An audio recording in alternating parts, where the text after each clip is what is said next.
Bless the Lord. Thank you, Jesus. Thank you, Jesus. Thank you, Jesus. Thank you, Jesus. Thank you for your grace. Thank you for this day. Thank you, my Lord. Thank you, my Lord. Amen.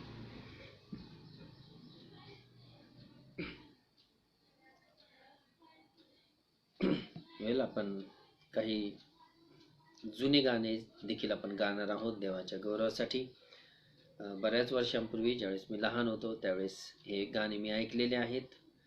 आजही हे गाणे प्रचलित आहेत आणि आशीर्वादित गीत आहेत. त्यामुळे आपण काही गाणे गाणार आहोत. मला विश्वास आहे की जसं तुम्ही आठवताल हे गाणे तुम्हाला आशीर्वादित करतील.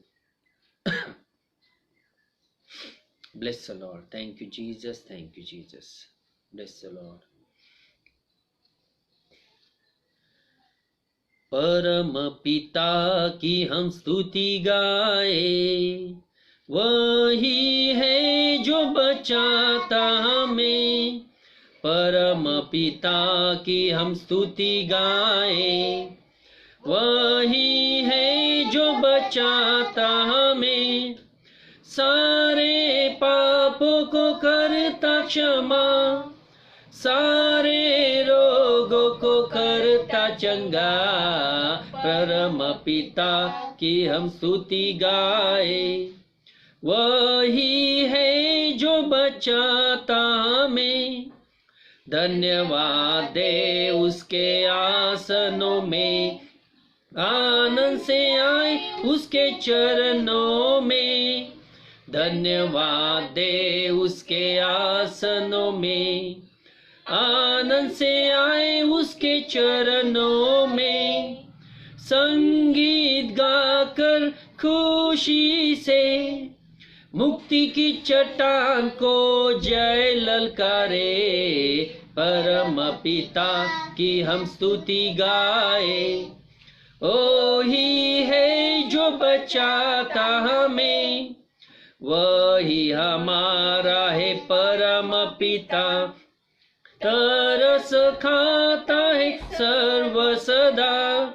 वही हमारा है परम पिता, तरस खाता है सर्व सदा. पूरब से पश्चिम है जितनी दूर, उतने ही दूर किए हमारे गुनाह. परम पिता की हम स्तुति गाए, ओ ही है जो बचाता हमें. परम पिता की हम स्तुति गाए, ओ ही है जो बचाता हमें. माँ की तरह उसने दी तसल्ली, दुनिया के खतरों में छोड़ा नहीं. माँ की तरह उसने दी तसल्ली, दुनिया के खतरों में छोड़ा नहीं. खालिस दूध कलाम क्या दिया, और दी हमेशा की जिंदगी. परम पिता की हम स्तुति गाए, है जो बचाता हमें. परम पिता की हम स्तुति गाए, ओ ही है जो बचाता हमें. चरवाहे की मानिंद ढूंढा उसने, पापों के किस्से निकाला हमें. चरवाहे की मानिंद ढूंढा उसने, पापों की किस्से निकाला हमें. हमको बचाने को जान अपनी दी, ताकि हाथ में हम उसके रहे. परम पिता की हम स्तुति गाए, ओ ही है जो बचाता हमें. परम पिता की हम स्तुति गाए, ओ ही है जो बचाता हमें. घोंसले को बार बार तोड़कर उसने, चाहा कि सीखे हम उड़ना उससे. घोंसले को बार बार तोड़कर उसने, चाहा कि सीखे हम उड़ना उससे. पर उठाया उकाब की तरह, ताकि हमको चोट ना लगे। परम पिता की हम स्तुति गाए, ओ ही है जो बचाता हमें। परम पिता की हम स्तुति गाए, वो ही है जो बचाता हमें। सारे पापों को करता क्षमा, सारे रोगों को करता चंगा। परम पिता की हम स्तुति गाए, ओ ही है जो बचाता हमें। परम पिता की हम स्तुति गाए, ओ ही है जो बचाता हमें। Bless the Lord. Thank you Jesus, thank you Jesus, thank you Jesus. धन्यवाद असो परमेश्वर पित्या, गौरव आणि गौरव असो परमेश्वरा. तो आमचा देव, आमचा आश्रय, तो आमचा दुर्ग, आमचा खडक, आमची ढाल, आमचं कवच, आमचा आधार, आमचं ताण शृंग. अब्राहम, इसहाक व याकोब यांचा जिवंत देव, इस्रायल लोकांचा देव आणि आम्हा विदेशी लोकांचा देव. ओ बाप्पा, तूच आहेस. हे प्रभू, ज्या तू आम्हावर आपली कृपा केलीस परमेश्वरा. ओ माझे प्रिय बाप्पा, जगातून तू आम्हाला बाहेर काढलंस, आम्हाला सत्यामध्ये आणलंस, आम्हाला ख्रिस्ताच्या शरीरामधले आणलंस. आणि जो आमच्या आत्म्यावर, आमच्या विचारांवर कार्य करीत आहे, तो तूच आमचा देव आहेस परमेश्वरा. येणाऱ्या राज्यासाठी जो तू आम्हाला तयार करत आहेस परमेश्वरा, तुझ्या नामाला आम्ही धन्यवाद देतो परमेश्वरा. आज संध्याकाळच्या समयी पुन्हा एकदा परमेश्वरा तुझ्या उपस्थितीमध्ये आम्ही येत आहोत परमेश्वरा. अशा वेळेस परमेश्वरा, ओ बाप्पा, आमच्या सर्व अपराधांची, आमच्या मूर्खपणाची, आमच्या चुकांची तू आम्हाला क्षमा कर. आणि खरोखर परमेश्वरा, तू दरवेळेस आम्हाला मदत करतोस, दरवेळेस तू आपला मार्ग तू आम्हाला दाखवतोस. याबद्दल तुझे आभार मानतो परमेश्वरा. ओ माझ्या प्रिय बाप्पा, या तुझ्या कृपेबद्दल मी तुला धन्यवाद देतो. आमच्या अशक्तपणामध्ये तुझी शक्ती पूर्णतेस येते परमेश्वरा. आज पुन्हा एकदा संध्याकाळच्या समय बाप्पा तुझ्या उपस्थितीमध्ये येत असताना बाप्पा, आम्हावर आपली दया कर परमेश्वरा, आम्हावर आपली कृपा कर परमेश्वरा. हे प्रभू, मी प्रार्थना करतो बाप्पा, वचन ऐकणाऱ्या प्रत्येकाच्या अंतकरणाला या क्षणाला स्पर्श कर. त्यांचं अंतर्याम उघड परमेश्वरा, म्हणजे तुझी वचने त्यांना समजतील परमेश्वरा. त्यांचं अंतर्याम या क्षणाला तू उघड परमेश्वरा, इन जीसस नेम परमेश्वरा. करू बाप्पा, तू त्यांच्या अंतकरणाला स्पर्श कर, त्यांचं अंतर्याम उघड आणि तुझ्या वचनांचं अद्भुत कार्य त्यांच्या जीवनात होऊ दे परमेश्वरा. त्यांचे आध्यात्मिक नेत्र उघड, तुझ्या शास्त्रातला ते अद्भुत प्रकाश पाहतील. त्यांचे आध्यात्मिक कान उघड, ते तुझी वाणी ऐकतील. हे माझ्या प्रिय बाप्पा, त्यांच्यावर आपली कृपा दृष्टी कर बाप्पा. त्यांचे ज्ञानचक्षु प्रकाशित कर, त्यांचे अंतचक्षु प्रकाशित कर. त्यांना समजणारं मन दे, त्यांना ऐकणारे कान दे परमेश्वरा, अशी विनंती मी तुला करतो. हे परमेश्वरा, आज पुन्हा एकदा बाप्पा तुझ्या समोर आम्ही येतो प्रभू. दरवेळेस परमेश्वरा तुम्हाला सहाय्य झालेला आहेस. माझ्या अशक्तपणात तूच माझी शक्ती आहेस परमेश्वरा, आणि तूच माझी आशा आहेस. याबद्दल सर्व गौरव मी तुला देतो. हे प्रभू, या समयाबद्दल मी सर्व गौरव तुला देतो. हे प्रभू, माझ्या जिभेला स्पर्श कर, ओठांना विधीवरचं इंगळ लाव, माझ्या मुखात तू आपले शब्द घाल. तुझा अनॉइंटिंग तू मला दे बाप्पा, तुझा अभिषेक तू मला दे. ओ माझे प्रिय बाप्पा, जो मला तुझ्या लोकांसाठी गरजेचा आहे प्रभू. आज पुन्हा एकदा तुझ्या वचनांच्या द्वारा तू आमच्याशी बोल, आणि तुझ्या वचनांच्या द्वारा तू आम्हाला आशीर्वादित कर आणि आम्हाला मार्ग दाखव परमेश्वरा. तुझा मार्ग तू आम्हाला दाखव. येथून पुढचा वेळ तुझ्या स्वाधीन घे. धन्यता आणणारा प्रभू येशू ख्रिस्त याच्या प्रिय आणि गोड नावात मागतो, म्हणून तो ऐक. आमीन, आमीन, आमीन.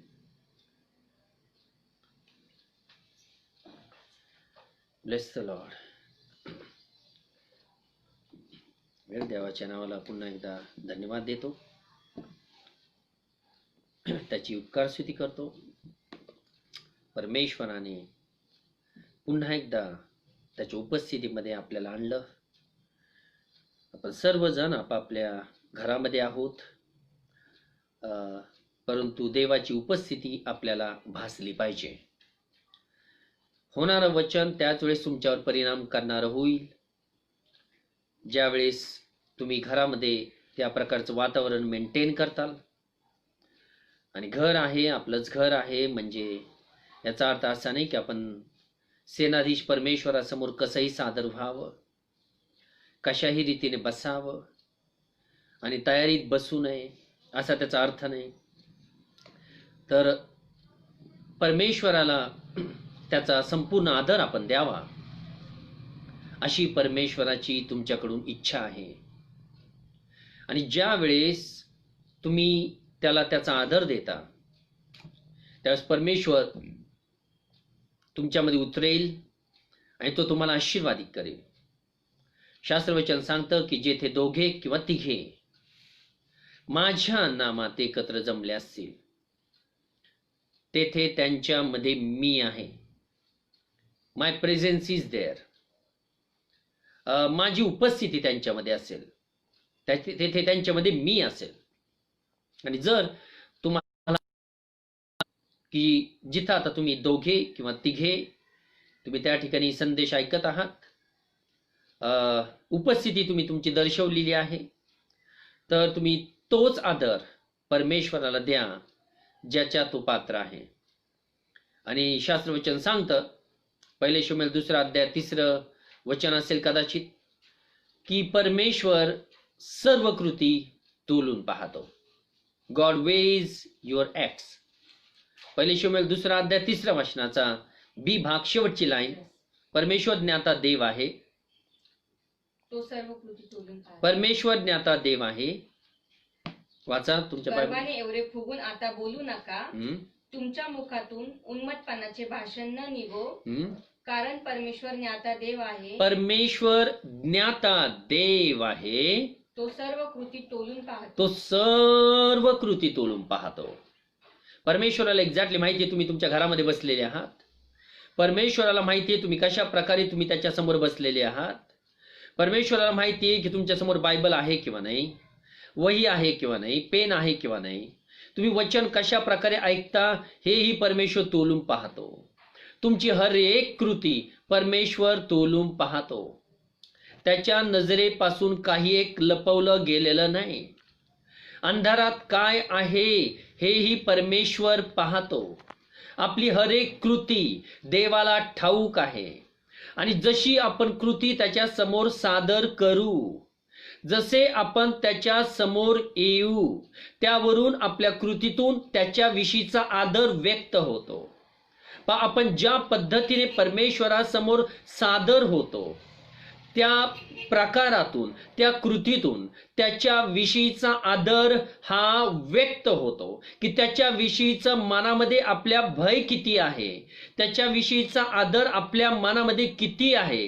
रेव्हरन्शियल फिअर. नुकतं जस्ट रिसेंटली ब्रदर जॉयने एक संदेश दिला होता, we must have the reverence for God in our hearts.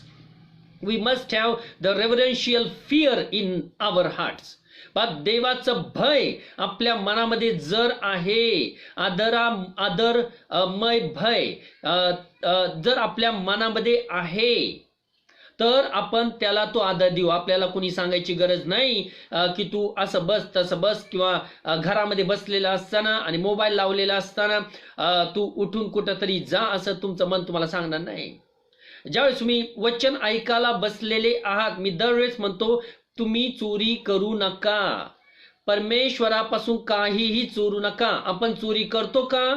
तुम्ही म्हणताल नाही, पण मी तुम्हाला सांगाल हो, तुम्ही चोरी करता. कशाची? तुम्ही वेळेची चोरी करता.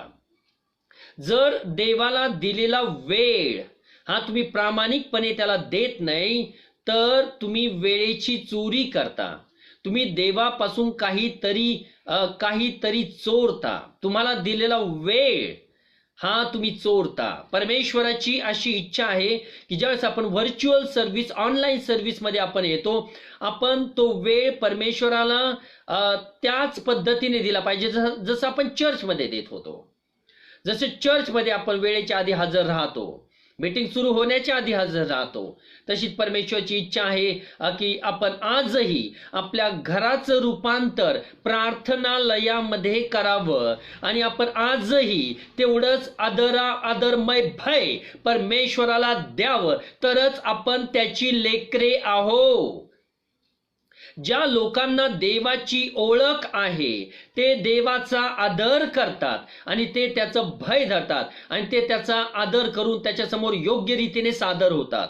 ज्या लोकांना देवाची ओळख नाहीये, अजूनही ओळख नाही, एवढं ज्ञान मिळवलं तरी अजूनही ओळख नाही, ते कुठल्याही पद्धतीने कशाही रीतीनं देवासमोर येतात आणि त्यांना असं वाटतं की आजचं वचन ऐकलं, आजचा संदेश ऐकला म्हणजे मी सगळं काय मिळवलं. पण बंधू आणि बहिणी, तू तुझ्या जीवनात काहीच मिळवलेलं नाही, कारण बेसिक गोष्टच अजून तुला माहिती नाही की देवाचं भय कसं धरायचं, देवाचा आदर कसा करायचा, देवासमोर कसं बसायचं. 1 तास, 1.25 तास, 1.5 तास जो काही देवाने आपल्याला दिलेला आहे आपल्याच तारणासाठी, आपल्याच आत्म्याच्या तारणासाठी हा वेळ दिलेला आहे, तर मी त्यामधून काही चोरणार नाही. मी प्रामाणिकपणे गांभीर्याने मी देवाला देवाचा वेळ देईल. बाय द वे, खरं सांगायचं झाल्यास ही बोली भाषा आहे की आपण देवाला वेळ देतो, पण खरं म्हणजे आपण देवाला नाही, आपण स्वतःला वेळ देतो. आपण स्वतःला वेळ देतो. आपण आपल्या आत्म्याच्या तारणासाठी हे सगळं काही करतो. आपण वचन एक ठिकाणी असं सांगते योबाच्या पुस्तकामध्ये की तू धार्मिक असलास तर त्यापासून परात्पराला काय लाभ. तू जर धार्मिक असलास तर परमेश्वराला त्याच्यापासून काय लाभ होईल, देवाला त्याच्यापासून काय, स्वतःला इंडिव्हिज्युअल वैयक्तिक रीतीने त्याला काय लाभ होणार आहे. पण जर तू धार्मिक असलास तर याचा फायदा केवळ तुलाच आहे. जर तुझ्या आत्म्याचं तारण झालं तर याचा फायदा केवळ तुलाच आहे, परमेश्वराला नाही. परमेश्वर हा त्याच्या पोझिशनमध्ये, त्याच्या गौरवामध्ये संतुष्ट आहे. त्याच्याकडे असं काही कमी नाही की जे तुमच्याकडून त्याला अपेक्षित आहे. असं काही नाही, असं तुमच्याकडे काय आहे की जे तुम्ही देवाला देताल, की ज्याची उणीव देवामध्ये आहे, ज्याची कमतरता परमेश्वरामध्ये आहे. असं काय आहे की जे तुमच्याकडून त्याला अपेक्षित आहे. तू जर धार्मिक असलास तर त्याच्यापासून परात्पराला काय लाभ. म्हणून आपण जे काही करत आहोत ब्रदर्स अँड सिस्टर्स, आपण ज्या मीटिंग्स ऑनलाईन अटेंड करत आहोत, आज लॉकडाऊनचा काळ आहे, सगळीकडे करोना व्हायरसची महामारी आहे आणि अनेक लोक मरत आहेत, तरी देवाने आज आपल्याला जिवंत ठेवलंय. आपण चांगले आहोत, इतरांपेक्षा चांगले आहोत, इतरांपेक्षा आपली कृत्ये चांगली आहेत म्हणून नव्हे, तर ही देवाची तुमच्यावरची आणि माझ्यावरची दया आहे. आपल्या कृत्यांकडं, आपल्या दुष्कृत्यांकडं, आपल्या चुकांकडं जर पाहिलं तर घृणास्पद अशी कृत्य आहेत की जिथं देवाचं लेकरू म्हणावयाचंही आपण पात्र नाहीये. आपण पात्र नाहीये, पण रोजचा दिवस तो त्याच्या करुणेने आपल्याला दाखवतो. म्हणून मागच्या वेळेस आपण पाहिलं होतं वचन इर्मायाच्या विलापगीतमध्ये की त्याच्या करुणेला खंड पडत नाही, त्याची करुणा दररोज सकाळी आपल्यासाठी नवीन होते. पण त्याची करुणा जर तो करायला विसरला ब्रदर, पहिली गोष्ट ही बोली भाषा आहे, परमेश्वर विसरतो, पण तो तुमच्या आमच्यासारखा मानव नाही की जिथं तो विसर पडेल, त्याला विसर पडेल. God does not forget about anything. Don't limit your God. देवाला मर्यादा लावू नका. देव हा तुमच्या आमच्यासारखा विसरणारा देव नाहीये. देवाला सर्व काही ठाऊक आहे. आणि परमेश्वराची करुणा तो दररोज सकाळी नवी करतो. परमेश्वर रात्रीतूनच आपल्याला घेऊन जात नाही, रोज सकाळी आपण डोळे उघडतो. पहिलं तुम्ही देवाला धन्यवाद दिला पाहिजे की परमेश्वरा आजचा दिवस तुम्हाला दाखवलास, त्याशिवाय कुठल्याही कामाला हात लावू नका. 2 शब्दाची प्रार्थना करा, देवाचा आदर करा, कारण कित्येक लोक झोपेतच जातात. कित्येक लोक झोपेतच जातात, त्यांना दुसरी पहाट पाहायला मिळत नाही. हे आपल्याला का समजत नाही. आणि जर तुम्हाला रोजची सकाळ देवानं दाखवली, आजची सकाळ दाखवली, तर तुम्ही देवाचे आभार मानले पाहिजेत. देवाचे आभार माना. 2 शब्द त्याच्यासाठी प्रकट करा, व्यक्त करा. परमेश्वर त्याचा भुकेला आहे असं नव्हे, तर तुमचं अंतकरणात टच झाला पाहिजे की देवा आजचा दिवस तुम्हाला दाखवलास म्हणून मी तुझे आभार मानतो. परमेश्वरा, माझं जीवन, माझं दिवस आजचा समर्पित हो तुझ्या जीवनात, तुझ्यासाठी, तुझ्या गौरवासाठी. म्हणून देवाच्या करुणेला खंड पडत नाही. देवाच्या करुणेला खंड पडत नाही आणि त्याची करुणा दररोज सकाळी नवीन होते. आणि शास्त्रवचन सांगतं आम्ही भस्म झालो नाही, कारण ही देवाची दया आहे. This is the grace of God upon us. पहा, ही देवाची आपल्यावरची दया आहे. आणि म्हणून बघ, जोपर्यंत देवाची दया आपल्यावर आहे, करुणा आपल्यावर आहे, आपणही त्याच्या करुणेबद्दल सदैव त्याचे आभार मानले पाहिजेत, त्याचं गौरव केलं पाहिजे. ब्रदर्स अँड सिस्टर्स, कधीही विसरू नका, या गोष्टी कधीही विसरू नका. लोक प्रार्थना करायला माहीर आहेत, मला हे दे, मला ते दे, परमेश्वरा माझी ही कमतरता ती उणीव आहे ती भागव, माझी कमतरता पूर्ण कर. आपण सारख्या प्रार्थना करतो, पण कोणीही त्याची उपकार स्तुती करत नाही, त्याचं गौरव करत नाही, त्याचे आभार मानत नाही. जे दिलं नाही त्यासाठी रडत बसण्यापेक्षा जे दिलं त्याविषयी परमेश्वराचे आभार माना. कारण तुमच्याकडे जे नाही त्याच्यापेक्षा कैक पटीनं देवाने तुम्हाला दिलेलं आहे. जे तुमच्याकडे नाही, एक गोष्ट नसेल, कदाचित 2 गोष्टी नसतील, कदाचित 3 गोष्टी नसतील, पण ते पाहू नका. त्याच्या तुलनेत खूप काही गोष्टी देवाने तुम्हाला दिलेल्या आहेत, ज्याचा विसर तुम्हाला पडलेला आहे. ब्रदर विश्वास म्हणतील, पुन्हा रिपीट करतो विधान, तुम्हाला जे देवाने दिलेलं आहे त्याचा विसर तुम्हाला पडलेला आहे. म्हणूनच आभार प्रदर्शन फार कमी आहे तुमच्या मुखामध्ये, उपकार स्तुती खूप कमी आहे तुमच्या मुखामध्ये.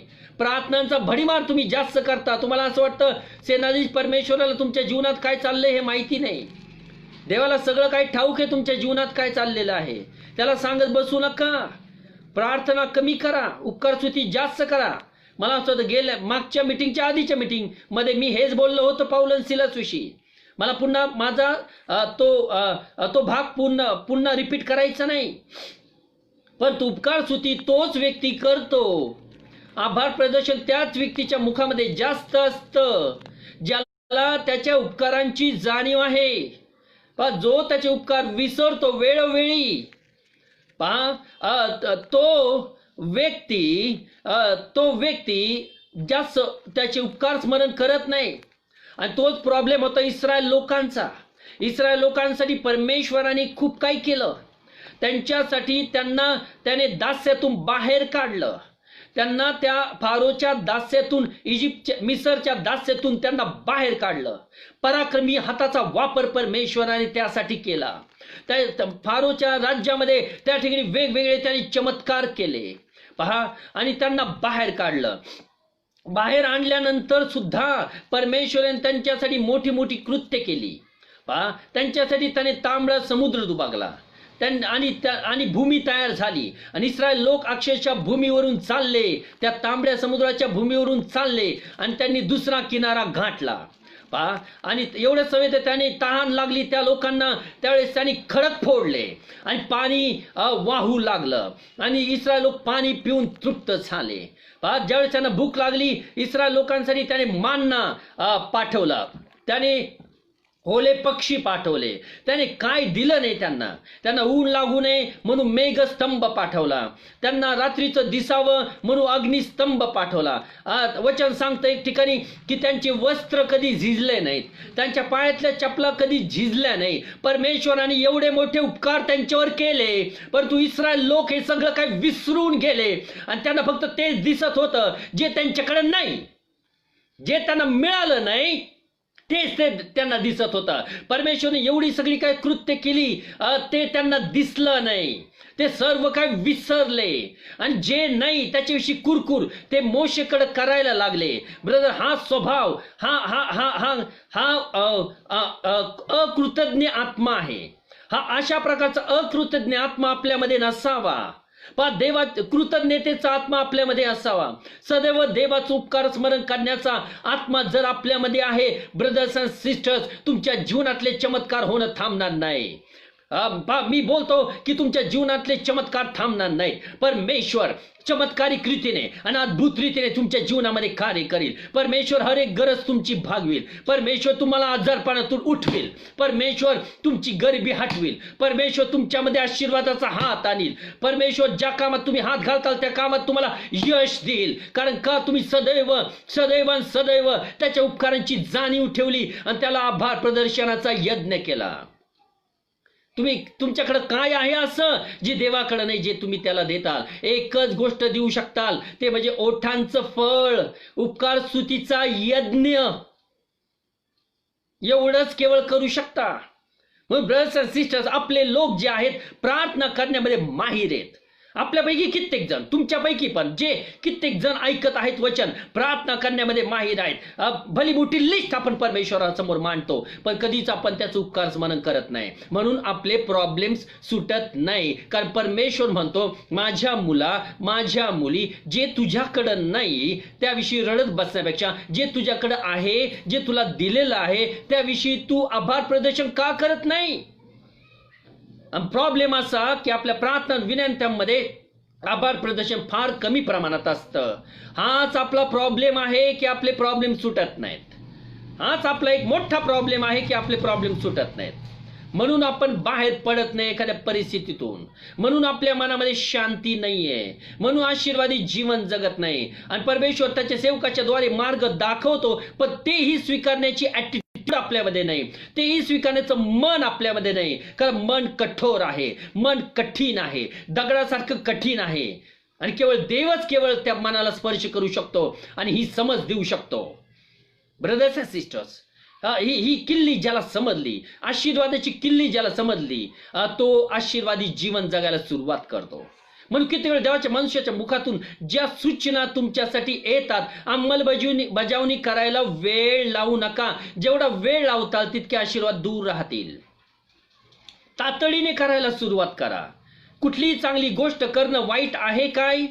कुठलीही चांगली गोष्ट करणं वाईट आहे काय? उत्तरे नाही.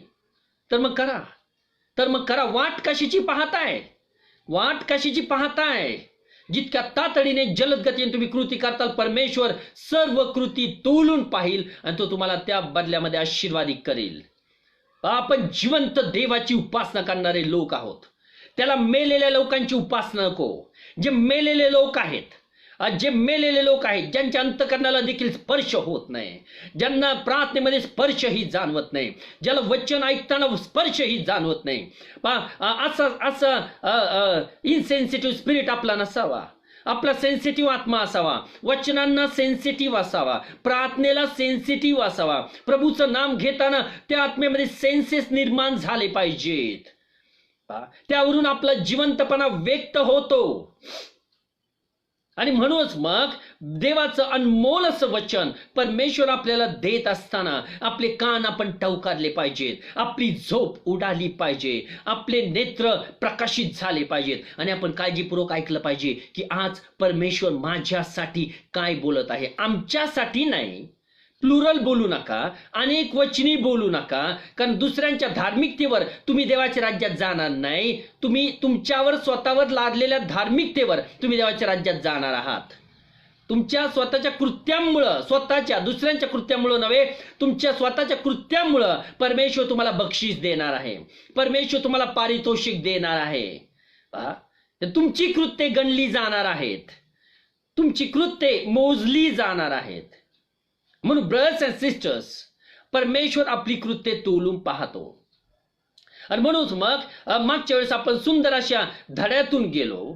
आज्ञापालनाचे सुपरिणाम, आशीर्वाद आणि भरभराट संदेशाचं नाव होतं. आपण पुढे जात आहोत. त्या संदेशामध्ये नवीन वचन, नवीन स्पष्टीकरण, नवीन प्रकटीकरण, नवीन मार्गदर्शन आपण मिळवणार आहोत.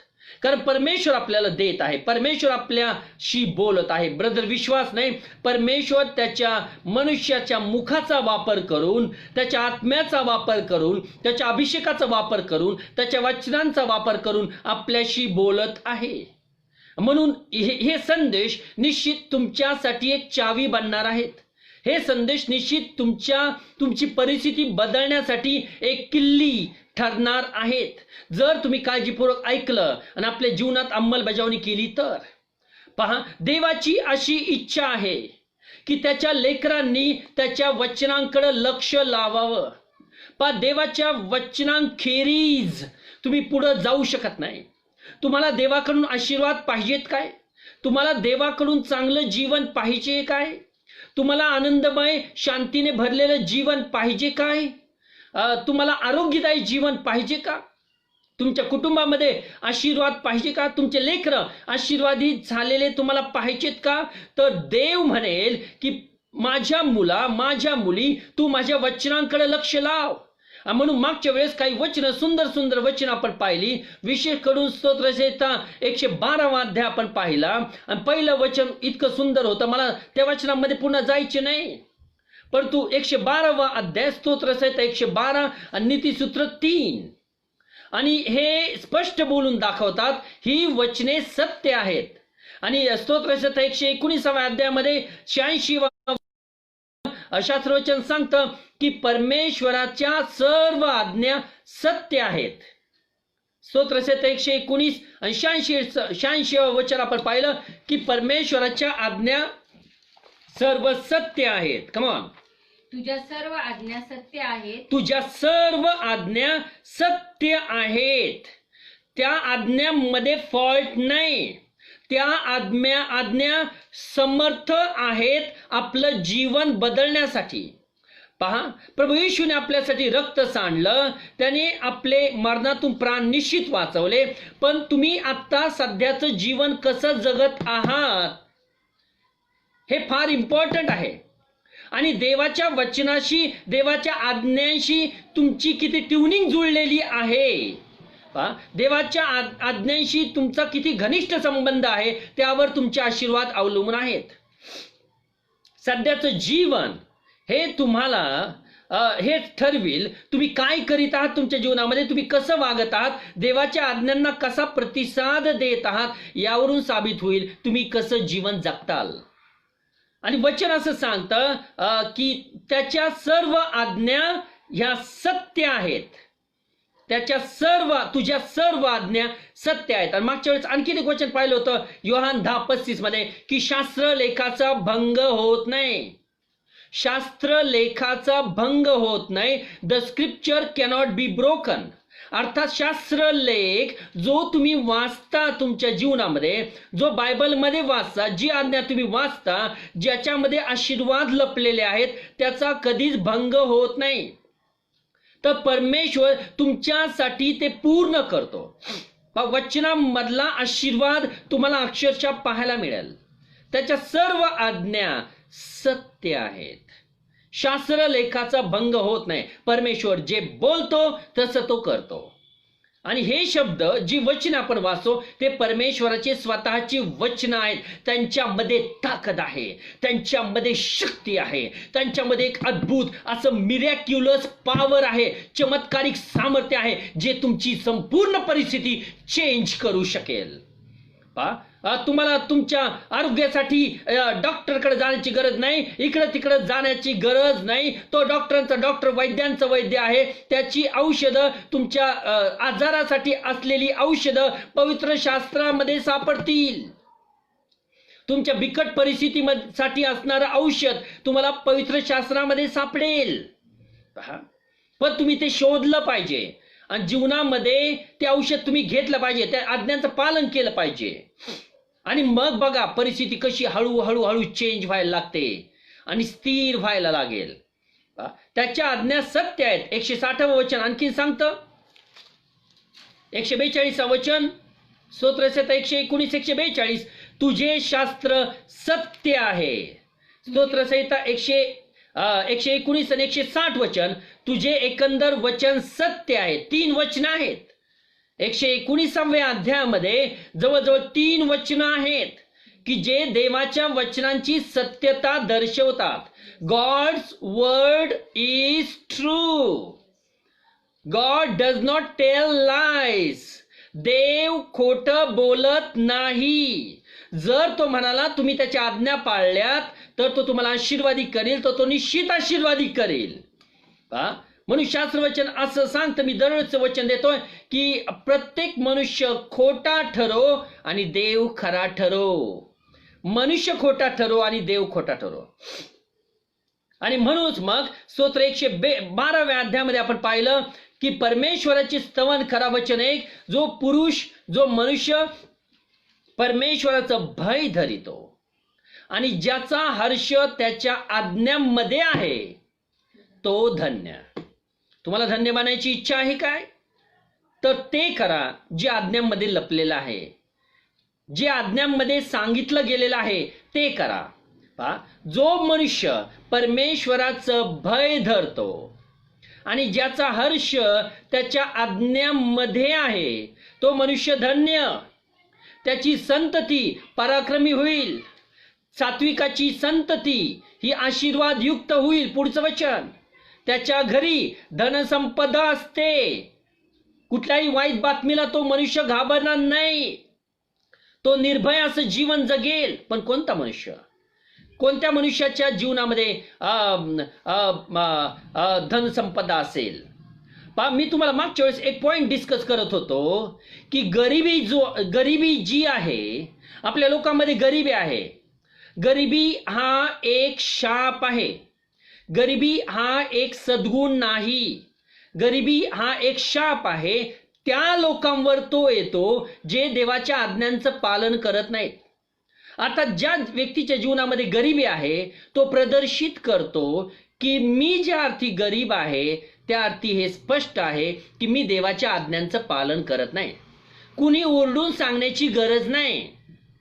कोणीही ओरडून सांगण्याची गरज नाहीये की मी गरीब आहे म्हणून. त्याची गरिबी ही ओरडून सांगते की तो देवाच्या आज्ञांचं पालन करत नाही. कारण खोटा तो आहे, देवाचं वचन नाही.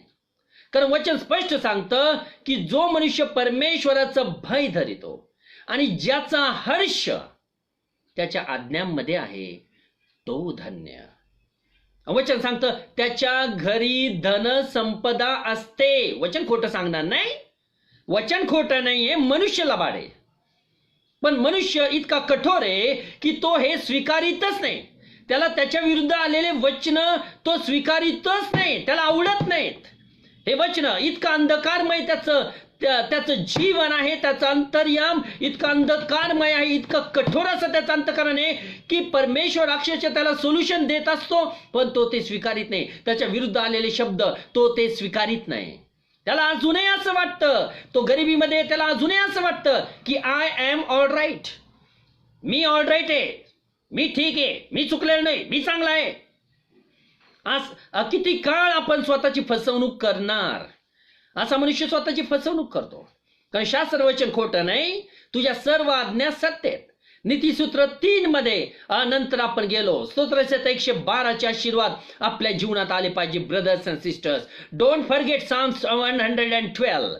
112व स्तोत्र निश्चित चांगल्या रीतीने वाचा, शांत रीतीने वाचा. त्याच्यामध्ये आशीर्वाद कोणासाठी ठेवलेले आहेत तुम्हाला दिसून येईल की जो आज्ञांचं पालन करतो केवळ आणि केवळ त्याच्यासाठी आशीर्वाद आहे. आणि मग नीतिसूत्र 3 मध्ये आपण पाहिलं की माझ्या मुला माझे धर्मशास्त्र विसरू नकोस. माझ्या आज्ञा तुझ्या चित्तात वागोत. आणि जर तुझ्या चित्तात आहे तर केवळ चित्तात नाही, जर तुझ्या जीवनामध्ये त्याची अंमलबजावणी आहे तर या आज्ञा तुला काय देतील? वचन सांगतं त्यापासून तुला दीर्घ आयुष्य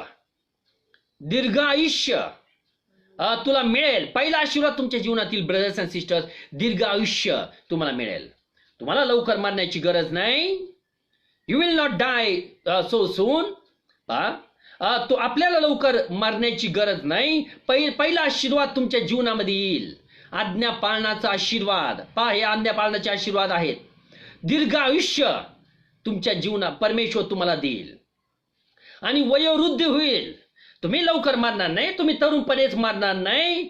तुम्ही चांगले वयोवृद्ध होऊन मरताल, जरा ग्रस्त होऊन मरताल. जसा अब्राहम मेला, जसा याकोब मरण पावला.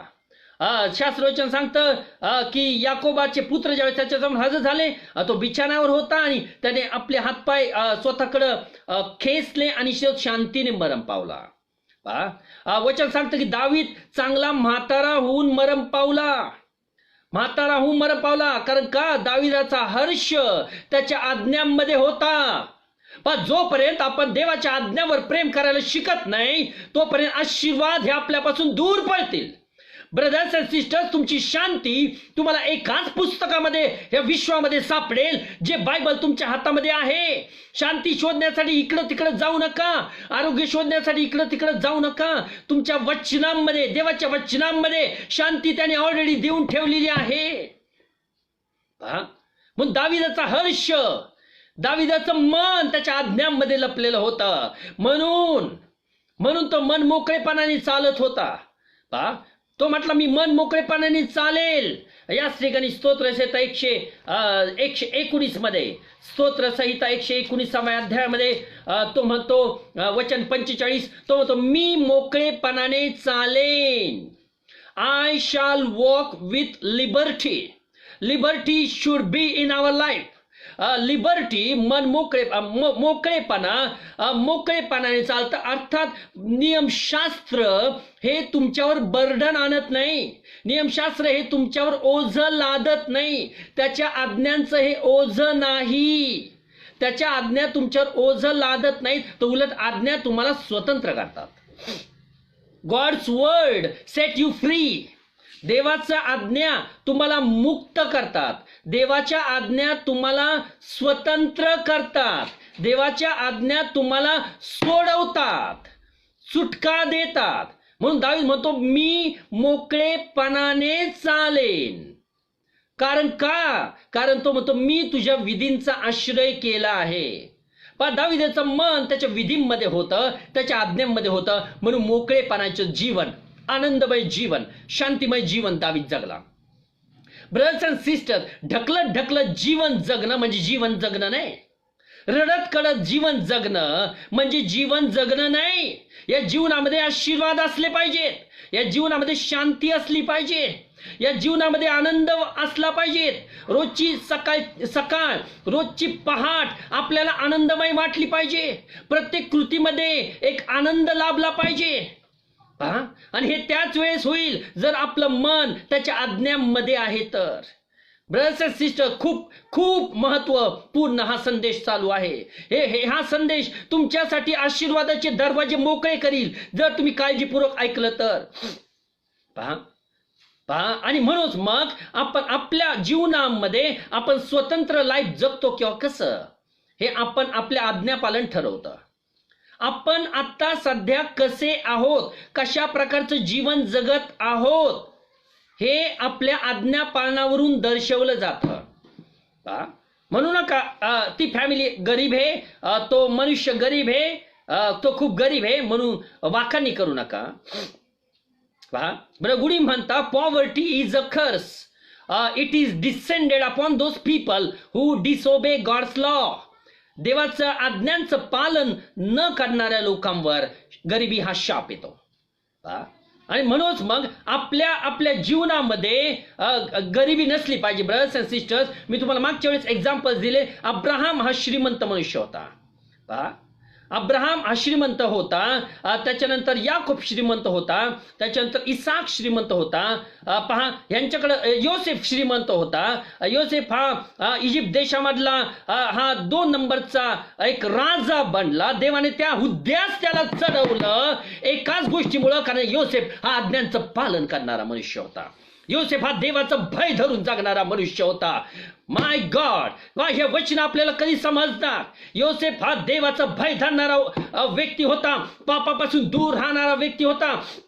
पोटिफराच्या बायकोनं जेव्हा त्याच्यावर वाईट नजर टाकली त्यावेळेस तो त्या पापापासून दूर पळाला, त्या मोहाला बळी पडला नाही. आणि हेच त्याच्यातला आज्ञाधारकपणा, त्याला हुद्द्यास त्याला परमेश्वराने त्याला चढवलं. त्या 2 नंबरचा राजा त्या इजिप्त देशामध्ये परमेश्वराने त्याला केलं एकाच गोष्टीमुळं, त्याच्यातल्या आज्ञाधारकपणामुळं. ब्रदर्स अँड सिस्टर्स, तेच मिरॅक्युलस हिलिंग पॉवर परमेश्वरच्या वचनांमध्ये आजही लपलेलं आहे. देवाचं वचन काल, आज आणि युगानुयुग सारखंच आहे. वचन सांगतं ते आजही तुमच्या जीवनामध्ये तेच तेच पडसाद उमटवू शकतं, तेच सामर्थ्य तुमच्या जीवनामध्ये उमटवू शकतं जर तुम्ही त्याची अंमलबजावणी स्वतःच्या जीवनात केली तर, जर तुम्ही त्या वचनांचा आदर केला तर, जर गांभीर्याने आणि प्रामाणिकपणे तुम्ही त्याची वचने पाळली तर आजही परमेश्वर ती भरभराट, ते आरोग्यदायी जीवन, ते उत्तमाचं जीवन, ते आनंदमय जीवन, शांतिमय जीवन तुमच्या जीवनात आणायला तो मागं पडणार नाही. पहा, म्हणूनच मग आपल्याला देवाची वचनांची गरज आहे ब्रदर्स अँड सिस्टर्स. ही वचनं आपल्याला कुठं घेऊन जातील. पहा, ही वचनं आपल्याला कुठं घेऊन जातील. पहा, म्हणून आपल्याला परमेश्वराने प्रॉमिस केलेलं आहे. देवाच्या लेकरांना प्रॉमिस आहे. वचन असं सांगतं, 1 तिमोथी 4 अध्याय 8 वचन, 1 तिमोथी 4:8. 1 तिमोथी 4 अध्याय 8 वचन. लवकर जाऊ या वचनामध्ये आपण. 1 तिमोथी 4:8. आणि पाऊल या ठिकाणी तिमोथीला काहीतरी सांगत आहे आणि आपल्यासाठी ते महत्वपूर्ण वचन आहे आणि सुंदर असं हे वचन आहे. 1 तिमोथी 4:8. कारण शारीरिक कसरत थोडीच उपयोगी आहे, सुभक्ती तर सर्वाविषयी उपयोगी आहे. पाऊल बोलतो शारीरिक कसरत, फिजिकल ट्रेनिंग. इंग्लिश बायबलचं ट्रान्सलेशन सांगतं, एम्प्लिफाईड बायबलचं ट्रान्सलेशन जर पाहिलं तर ब्रॅकेटमध्ये लिहिलेलं आहे फिजिकल ट्रेनिंग. कारण शारीरिक कसरत थोडीच उपयोगी आहे. तुम्ही शरीरासाठी जे काही करताल ते जास्त काळ न टिकणारं आहे. शारीरिक कसरत थोडीच उपयोगी आहे, परंतु सुभक्ती तर सर्वांविषयी उपयोगी आहे. सुभक्ती तर सर्वांविषयी उपयोगी आहे. तुम्हाला काय म्हणायचंय? सुभक्ती म्हणजे काय? सुभक्तीचा अर्थ काय होतो? हालेलुया, प्रेज द लॉर्ड म्हणणं, हे देवा मी तुझी स्तुती करतो, ही सुभक्ती आहे काय? नाही. जगातली सर्वात ग्रेटेस्ट वर्शिप, जगातली सर्वात मोठी सुभक्ती कोणती? ती सुभक्ती ती आहे देवाच्या आज्ञांचं पालन करणं. आणि या भूतलाच्या पाठीवर फक्त एकच जण आजपर्यंत त्या अर्थाची सुभक्ती करू शकला, त्या प्रकारची सुभक्ती करू शकला, तो आहे प्रभू येशू ख्रिस्त. का पहा, त्याने नियमशास्त्राचा प्रत्येक काना आणि मात्रा त्याने पाळला आणि त्याने देवाची सर्वात मोठी सुभक्ती केली. जगामधली सर्वात मोठी सुभक्ती फक्त एकच आहे, आज्ञा पालन. देवाच्या आज्ञांचं पालन करणं ही सगळ्यात मोठी सुभक्ती आहे. आणि जो कुणी अशा प्रकारची सुभक्ती करील, आज्ञांचं पालन करील, पाऊल पुढे म्हणतो या सुभक्तीला, जर तुमच्या जीवनात सुभक्ती नावाचा प्रकार असेल, जर तुमच्या जीवनात आज्ञांचं पालन असेल, ही सर्वात ग्रेटेस्ट ऍक्ट ऑफ वर्शिप आहे, सर्वात मोठी उपासना सुभक्ती आहे. तो म्हणतो स्पिरिच्युअल ट्रेनिंग. इंग्लिशमध्ये एम्प्लिफाईड बायबलमध्ये शब्द आलाय स्पिरिच्युअल ट्रेनिंग. स्पिरिच्युअल ट्रेनिंग म्हणजे काय? तुमच्या आत्म्याला ट्रेनिंग कसं करताल? आत्म्याला ट्रेनिंग कशी देताल? आत्म्याला ट्रेनिंग एकाच प्रकारे मिळते, आज्ञांचं पालन केल्याने. आज्ञांचं पालन केल्याने आत्मा परफेक्ट बनत जातो. आत्म्याची ट्रेनिंग आत्म्याला मिळते. आणि अशा प्रकारची जर का सुभक्ती केली, आज्ञांचं पालन केलं, तर पाऊल पुढच्या लाईनीमध्ये महत्वपूर्ण लाईन म्हणतो आणि तुम्ही सगळ्यांनी ती लाईन वाचा. वचन असं सांगतं की सुभक्ती तर सर्वांविषयी उपयोगी आहे. असं काय आहे ज्याच्याविषयी ती उपयोगी नाही? तो म्हणतो तिला म्हणजे सुभक्तीला आत्ताच्या, आणि तुमच्या बायबलमध्ये अंडरलाईन करून टाका, आत्ताच्या, तिला आत्ताच्या व पुढच्याही जीवनाची भाग मिळालेली आहे. भाग शब्दाचा अर्थ होतो प्रॉमिस. It's a promise. हे अभिवचन आहे. ज्या व्यक्तीच्या जीवनामध्ये सुभक्ती नावाचा प्रकार आहे, ज्या व्यक्तीचं जीवन आज्ञापालनामध्ये माहीर आहे, परमेश्वर अशा व्यक्तीला प्रॉमिस करतो. It's a promise from God. परमेश्वर अशा मनुष्याला अभिवचन देतो की तुला आत्ता त्याही जीवनाची भाग मिळाली आहे आणि येणाऱ्या जीवनात पुढच्या काळी म्हणजे देवाच्या राज्यात तुला सार्वकालिक जीवन मिळाल्याशिवाय राहणार नाही. अर्थात तुम्हाला देवाच्या राज्यात जायचंय का? तुम्ही म्हणताल हो. तुम्हाला सार्वकालिक जीवन मिळवायचंय का? तुम्ही म्हणताल हो. आणि एखाद्या वेळेस तुम्हाला मिळालंय, कारण का ख्रिस्त येशू तुमच्यासाठी मरण पावला, त्याने तुमच्या पापांसाठी आपलं रक्त सांडलं, त्याने तुमच्यावर तर मरण नाहीचं केलं, म्हणून तुम्ही देवाच्या राज्यात कदाचित जाता नाही.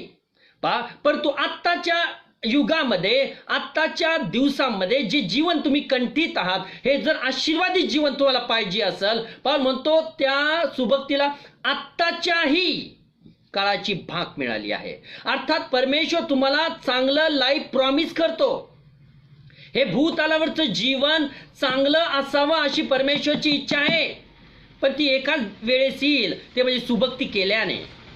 सुभक्ती केल्याने तुम्हाला परमेश्वर उत्तम असं लाईफ देईल. आज्ञापालन केल्याने परमेश्वर तुम्हाला उत्तम असं लाईफ देईल. आणि इयोबाला ह्याचं रहस्य माहिती होतं. इयोब हा ज्ञानी मनुष्य होता. इयोब हा देवाचं भय धरून जगणारा मनुष्य होता. तो देवाच्या आज्ञांचं पालन करणारा मनुष्य होता.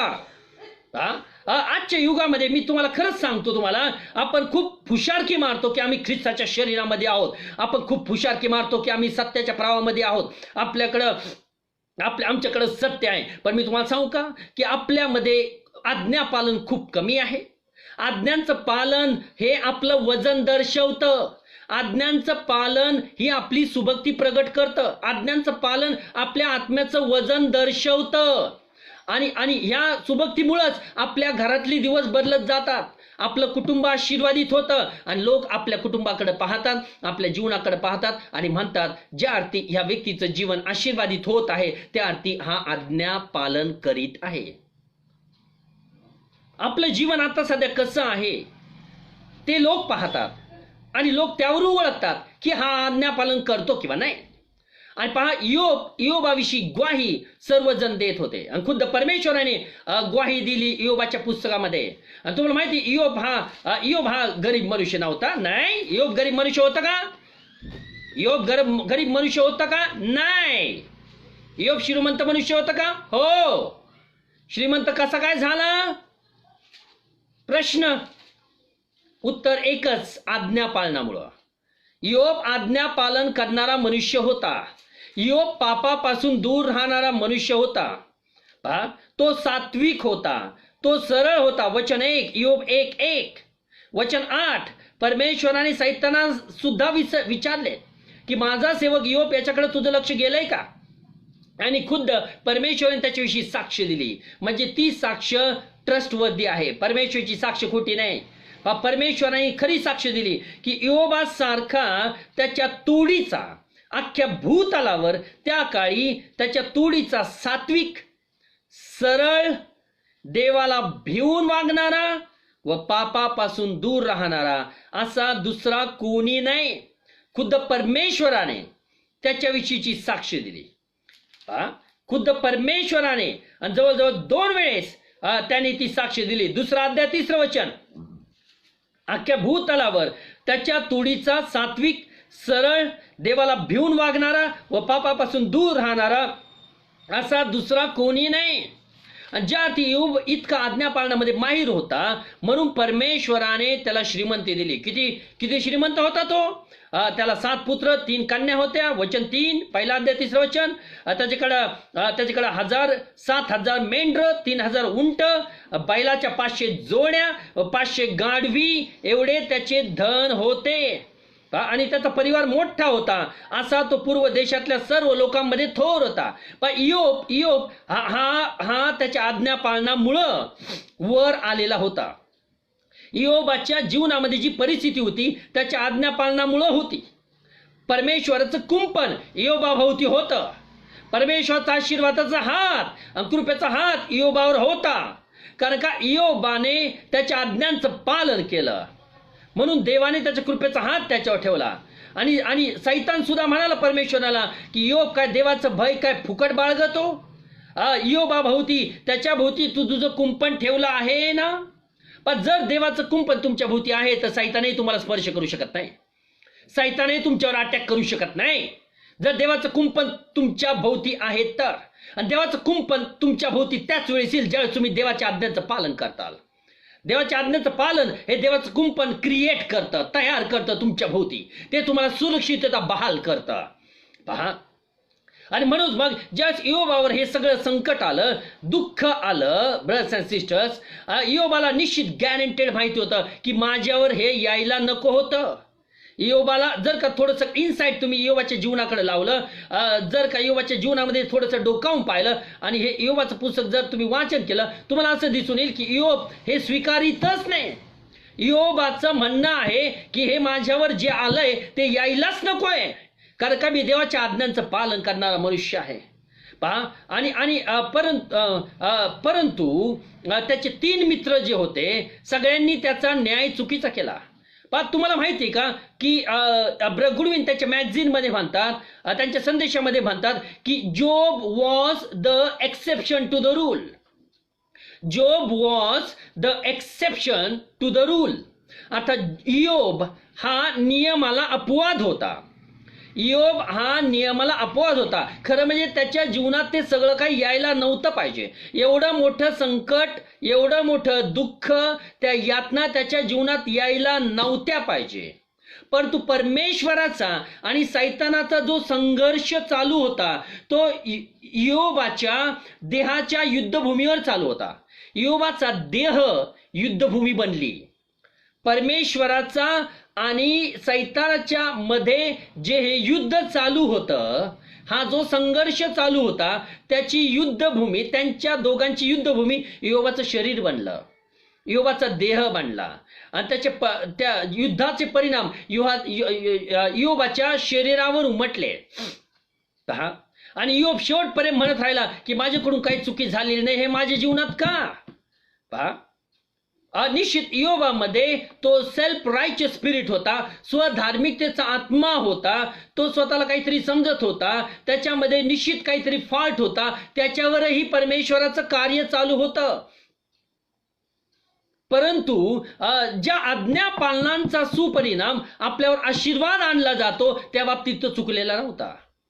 इयोब परफेक्ट होता, आज्ञा पालनामध्ये परफेक्ट होता. जरी थोडासा भाग त्याच्यामध्ये तो कुठला तरी एरिया असेल, स्वधार्मिकतेचा आत्मा ज्याच्यावर परमेश्वर कार्य करीत होता, परंतु एवढा मोठा दुःखाचा जो डोह त्याच्यावर आला, सागर आला, त्यासाठी तो पात्र नव्हता. आणि त्याचे 3 मित्र आणि इतर शहरातले लोक आणि त्याची मिसेस सुद्धा त्याला नावं ठेवायला लागली.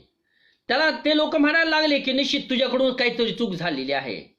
आणि इयोबाचे 3 मित्र जे होते त्यांना परफेक्टली माहिती होता की देवाच्या आज्ञांचं पालन न केल्यामुळं शाप येतात. या ठिकाणी 5वा अध्याय, इयोबाचं पुस्तक 5वा अध्याय वचन 24 ते 27 जर का वचन पाहिले, या ठिकाणी अलिफज तेमानी बोलत आहे. आणि 4व्या अध्यायामध्ये मग अलिफज तेमानी म्हणाला, अर्थात अलिफज तेमानीने बोलायला सुरुवात केली. 4थ्या अध्यायामध्ये तोच बोलत आहे.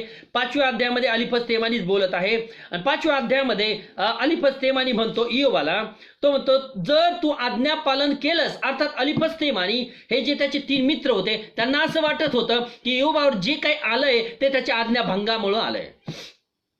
त्यांना असं वाटत होतं की इयोबाची जी परिस्थिती झाली त्याच्या आज्ञाभंगामुळे झाली. नक्कीच इयोबाने आज्ञा पालन केलं नाही. पहा, परंतु इयोब त्याच्या मताला धरून होता. तो म्हणाला की मी आज कुठल्याही प्रकारची चुका केल्या नाहीत, अपराध केला नाही की जेणेकरून माझ्यावर एवढं सगळं काही यावं. पहा, आणि ते त्याचा न्याय करायला चूक झाले. पण कित्येक वेळा आपण एखाद्या व्यक्तीचा न्याय करतो, चर्च मधल्या एखाद्या व्यक्तीचा न्याय करतो, पण कदाचित तुमचा न्याय तसा नसेल. ब्रदर्स अँड सिस्टर्स, जसा परमेश्वर करतो, परमेश्वर जसा न्याय करतो तसा कदाचित तुमचा न्याय नसेल. शास्त्रवचन सांगतं की तोंड देखल्या न्याय करू नका. योहान 7वा अध्याय 24 वचन जर का आपण काढलं, योहान 7वा अध्याय 24 वचन असं सांगतं की तोंड देखल्या, येस, तोंड देखला न्याय करू नका, तोंड देखल्या न्याय करू नका, तर यथार्थ न्याय करा. तर यथार्थ न्याय करा. अर्थात तुमचा न्याय करण्यासाठी तुम्ही वचनामध्ये तुम्ही एखाद्या व्यक्तीला तोललं पाहिजे.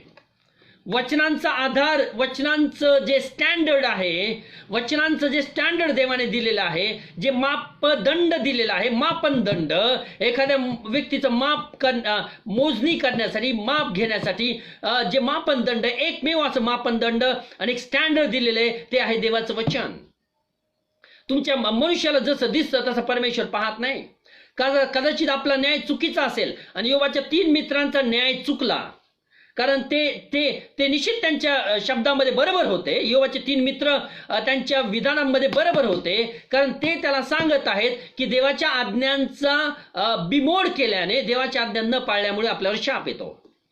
आणि जर आज्ञापालन केलं तर आज्ञापालन आपल्यावर आशीर्वाद आणतं. हे या बाबतीत इयोबाच्या 3 मित्रांचं बरोबर होतं. इयोबाच्या 3 मित्रांचं चूक नव्हतं. पण ते एका गोष्टीत चुकले, इयोबाचा योग्य न्याय करायला चुकले.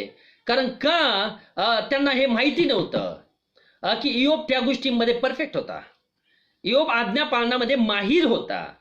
या गोष्टीमध्ये ते चुकले आणि देवाने जसा इयोबाचा नंतर न्याय केला तसा त्याच्या मित्रांनी केला नाही. आणि इयोबाचे मित्र ते म्हणतात, अलिपस तेमाने म्हणतो 24 वचन, तुझा डेरा शांती समाधानाचा आहे. Look at this versus. या वचनांकडे नीट पहा ब्रदर्स अँड सिस्टर्स प्लीज. तुझा डेरा शांती समाधानाचा आहे अशी तुला प्रतीती येईल.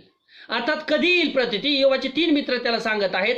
अलिपस तेमानीचं म्हणणं आहे की जर तू आज्ञांचं पालन केलंस तर तुझ्या डेऱ्यामध्ये, तुझ्या घरामध्ये, तुझ्या कुटुंबामध्ये शांती येईल. आता आपल्या घरामध्ये शांती केवळ देवाच्या आज्ञा पालनाने येऊ शकते. तो म्हणतो तू आपल्या घरादाराकडे पाहशील तेव्हा तुला काही उणे नाही असे दिसून येईल. इयोबाच्या ह्या 3 मित्रांचं हे बोलणं बरोबर होतं. ते बरोबर बोलत आहे त्या गोष्टीच्या बाबतीत की देवाच्या आज्ञा पालन जर केलं, देवाच्या आज्ञांचं पालन जर केलं तर ते देवाचे आशीर्वाद आपल्या जीवनामध्ये आणतात. फक्त इयोबाचा योग्य परफेक्ट न्याय करायला ते कमी पडले. परंतु ते बरोबर म्हणतात की जर का तू घरादाराकडे पाहिलंस तर त्यामध्ये काही उणं नाही असं तुला दिसून येईल. पण असं कधी होईल? जर आज्ञांचं पालन केलं तर. हे पवित्र शास्त्रातली वचनं आहेत, हे लबाड नाही, हे असत्य नाहीये. शास्त्रवचन म्हणून वचन वाचलं, तुझं शास्त्र सत्य आहे. इयोबाच्या मित्रांच्या मुखातून निघालेले शब्दही हे सत्य आहेत, कारण त्यामध्ये काहीतरी रहस्य लपलेलं आहे. हे तुमच्यावर आशीर्वाद आणू शकतं. ब्रदर्स अँड सिस्टर, तुमच्या घरामध्ये काहीच कमी पडणार नाही जर आज्ञा पालन केलं तर. कशाचाच तुटवडा भासणार नाही. कमी होण्याच्या आधी, एखादी गोष्ट संपण्याच्या आधी दुसरी गोष्ट घरामध्ये आलेली असेल, असं ज्यावेळेस होईल त्यावेळेस समजून घ्या की देवाच्या कृपेचा हात तुमच्यावर आहे आणि तुम्ही आज्ञा पालन करणारे लोक आहात. इयोब म्हणतो की तुझा डेरा शांती समाधानाचा होईल. तर तुझ्या घराकडे जर पाहशील तर तुला काही उणे नाही असं दिसून येईल. तो म्हणतो तुझा वंश वृद्धी पावेल, तुझा वंश वृद्धी पावेल, वंश वाढत जाईल, वंश मध्येच कट ऑफ होणार नाही.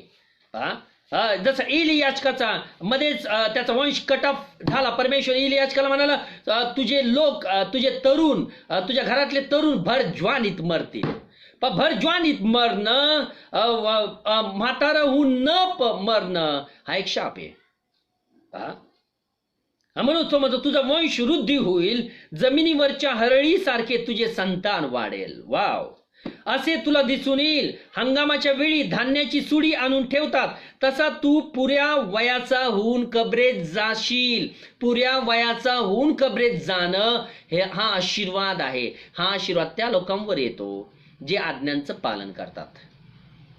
आणि कित्येक लोक हे लवकरच मरतात त्यांच्या अवज्ञामुळं, त्यांच्या चुकीच्या आत्म्यामुळं. तुम्हाला माहिती का, इजिप्त देशामधून परमेश्वराने इस्रायल लोकांना काढलं, परंतु ते वचनदत्त भूमीमध्ये कित्येक लोक पोहोचले नाहीत आणि कित्येक लोक रानातच मरण पावले. कशामुळं? प्रश्न विचारा. प्रश्न आहे कशामुळं? त्यांच्या कुरकुरीच्या आत्म्यामुळं, त्यांच्या चुकीच्या आत्म्यामुळं, देवाच्या माणसाविरुद्ध गेल्यामुळं, देवाच्या माणसाविरुद्ध बडबड केल्यामुळं. एवढं देवाने केलं तरी चुकीचा आत्मा दाखवल्यामुळं त्या लोकांची प्रेते रानात पडली. पाऊल म्हणतो इब्री लोकास पत्रामध्ये, ते लोक नाश पावले, ते वचन दत्त भूमीपर्यंत जाऊ शकले नाहीत. आणि कित्येक लोक तरुणपणा मरण पावले. कित्येक लोक 30 वर्षाचे 40 वर्षाचे असताना मरण पावत होते त्या काळी, मोशेच्या कालावधीमध्ये. परंतु मोशे 40 वर्षाचा होऊन मरण पावला नाही, 60 वर्षाचा होऊन मरण पावला नाही. मोशे 120 वर्षांचा झाला. शास्त्रवचन सांगतं, तो म्हणतो तरी पण त्याची दृष्टी मंद त्याला कमी ऐकायला येत नव्हतं, त्याची दृष्टी मंद झाली नाही. कारण का त्याची शक्ती हीन झाली नाही. तो 120 वर्षाचा असतानाही पर्वत चढवू शकत होता. इतकी ताकद त्याच्या शरीरामध्ये होती. त्याचं एकच कारण तो देवाच्या वचनांचं आज्ञापालन करणारा मनुष्य होता. आणि खुद्द मोशेच्या काळामध्ये लोक 60 वर्षाचे होऊन मरण पावत होते, 70 वर्षाचे होऊन मरण पावत होते. स्तोत्रसंहिता 90 मध्ये त्यांनी त्याचं कथन केलेलं आहे, मोशाचं स्तोत्र. पहा, आणि लवकर मरणं, पुरा वयातीत होऊन न मरणं हे शापाचं लक्षण आहे.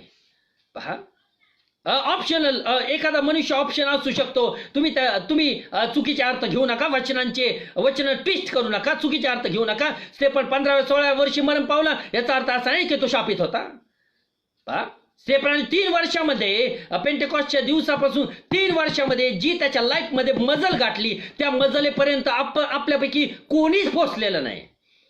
कारण 3 वर्षामध्ये त्यांनी ती मजल गाठली की त्याच्यावर धोंडमार होत असताना त्याने आकाश उघडलेलं पाहिलं आणि पित्याच्या उजवीकडं त्याने पुत्र उभा राहिलेला पाहिलं. इतकं मोठं दर्शन त्याला मरताना घडलं. अशा प्रकारचं दर्शन आपल्यापैकी कोणालाच घडत नाही, कारण का तो आज्ञापालनामध्ये माहीर होता, देवाच्या आत्म्यामध्ये पॉवरफुल होता.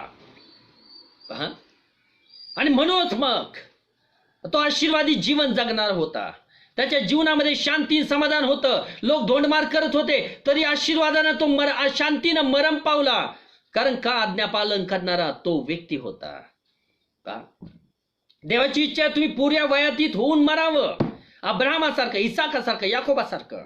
पहा, 27 वचन सांगतं, तो म्हणतो अलिपस्तेमानी म्हणतो तू पुऱ्या वयातीत होऊन कब्रेत जाशील. 27 वचन महत्वाचं. पहा, आम्ही शोध करून पाहिले ते हे आहे, हे तू ऐकून ध्यानात ठेव. तो म्हणतो आम्ही शोध केलेला आहे की आशीर्वाद कशामुळे येतात. योबाच्या 3 मित्रांचं बरोबर होतं. ते म्हणतात आशीर्वाद आम्ही शोध करून पाहिलाय. आशीर्वाद एकाच गोष्टीमुळे येतात, त्याच्या आज्ञांचं पालन केल्यामुळं. दुसरा मार्ग नाहीये आशीर्वाद येण्यासाठी. आज्ञा पालन हे आपल्या पदरामध्ये यश आणतं, आपल्या पदरामध्ये यश असतं. अलिपस्तेमानी म्हणतो आम्ही शोध करून पाहिलाय, शोध करून पाहिलं. We have search it for, की ब्लेसिंग्स आणि आशीर्वाद कशामुळे येतात, आज्ञा पालनामुळं. आणि शास्त्रवचन असं सांगतं, अनुवाद याचा 29वा अध्याय, अनुवाद याचा 29वा अध्याय. परमेश्वराचं वचन सुंदर आहे, परमेश्वराचं वचन खोटं नाही, परमेश्वराचं वचन हे सत्य आहे. आणि पहा, प्रत्येक वचन आपल्याला एक किल्ली देतं, सुटकेचा मार्ग देतं. 29:9. तुम्ही काही कराल त्यात तुम्हास यश प्राप्तीची अपेक्षा असेल तर ह्या कराराची वचने पाळा. तुम्ही काही कराल, जे काही कराल त्यामध्ये यश प्राप्तीची आशा असेल, अपेक्षा असेल तर तो म्हणतो ह्या कराराची वचने पाळा, आज्ञांचं पालन करा, या कराराची वचने पाळा. आणि जितकं पाळताल यश तुमच्या पायापाशी येईल, यश तुमच्या पदरात पडेल. परमेश्वर सत्य आहे आणि त्याचं हर एक वचन सत्य आहे. ब्रदर्स अँड सिस्टर्स, जोपर्यंत जिवंत आहात त्याची प्रतीती घेऊन पहा. शास्त्रवचन सांगतं स्तोत्रसंहिता 34:7 मध्ये की परमेश्वर किती चांगला आहे याची प्रचिती घेऊन पहा. एक्सपिरियन्स घ्या, देवाचं वचन प्रॅक्टिस करा, जीवनामध्ये प्रॅक्टिस करा, सवय जडवून घ्या देवाच्या वचनांचं आज्ञापालन करण्यामध्ये.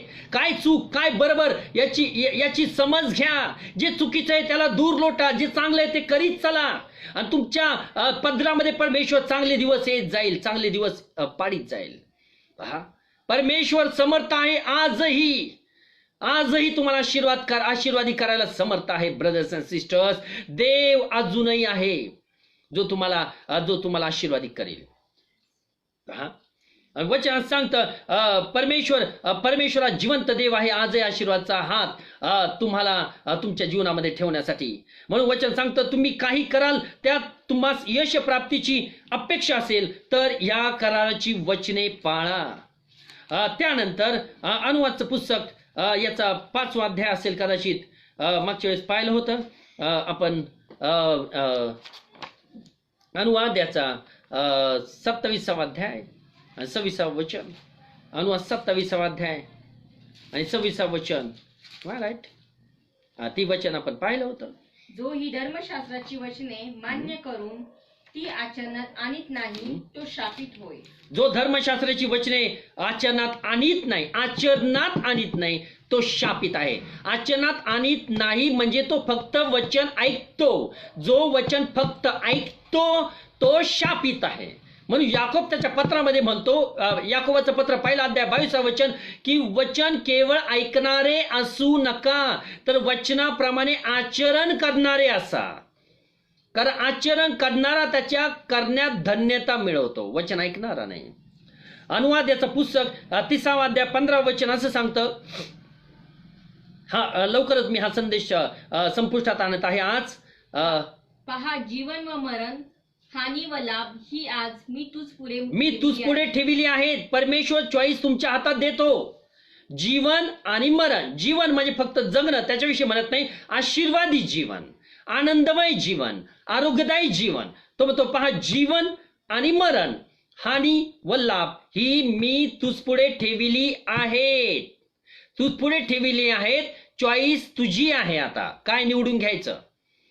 आणि जर तुला जीवन पाहिजे असेल, 16 वचन, मी तुला आज्ञा करीत आहे की तू आपला देव परमेश्वर याचवर प्रेम कर, त्याच्या मार्गाने चाल आणि त्याच्या आज्ञा, विधी व नियम ही पाळ, म्हणजे तू जिवंत राहून बहुगुणित होशील आणि ज्या देशचे वतन तुला घेण्यास तू जात आहेस तेथे तुझा देव परमेश्वर तुझे कल्याण करील. तो म्हणतो की मी तुला आज्ञा करीत आहे की तू तुझा देव परमेश्वर याचवर प्रेम कर, त्याच्याच मार्गांनी चाल. म्हणून मागच्या वेळेस खूप सुंदर असं एक्सप्लेनेशन दिलं होतं की देवाचे मार्ग देवाने मोशाला दाखवली, पण त्याची कृत्ये त्यांनी इस्रायल लोकांना जाहीर केली. तुम्हाला काय पाहिजे? त्याची कृत्ये, त्याचे चमत्कार पाहिजेत का मग त्याचे मार्ग जाणून घ्यायचेत? निश्चित ब्रदर्स अँड सिस्टर्स, आपल्याला जितके त्याचे मार्ग समजतील आणि जितका आपण त्याप्रमाणे चालू, तितका देवाचा आशीर्वादाचा हात, पवित्र शास्त्रात लिहिलेली सर्व आशीर्वाद, अनुवाद 28व्या अध्यायामध्ये लिहिलेले आशीर्वाद हे आपल्यापाशी येतील. आणि तो म्हणतो त्याच्याच मार्गाने चाल, त्याच्या आज्ञा, विधी व नियम ही पाळ. जर तू आज्ञा, विधी व नियम हे पाळले, त्याच्या मार्गाने चाललास, तर तू जिवंत राहशील आणि ज्या देशाचं वतन करून घेण्यासाठी देवाने तुला निवडलं त्या देशात तू जाशील. तुम्हाला परमेश्वर आशीर्वादी त्या भूतलावरच करेल. देवाच्या राज्यात जायचंय खरं, पण रडत कडत जीवन जगून जाऊ नका. देवाच्या राज्यात जायचंय खरं, पण रडत कडत सध्याचं जीवन जगून जाऊ नका. देवाची अशी इच्छा आहे की भूतलावरचं जीवनही आनंदमय व्हावं, शांतिमय व्हावं, आरोग्यदायी व्हावं, अशी देवाची इच्छा आहे.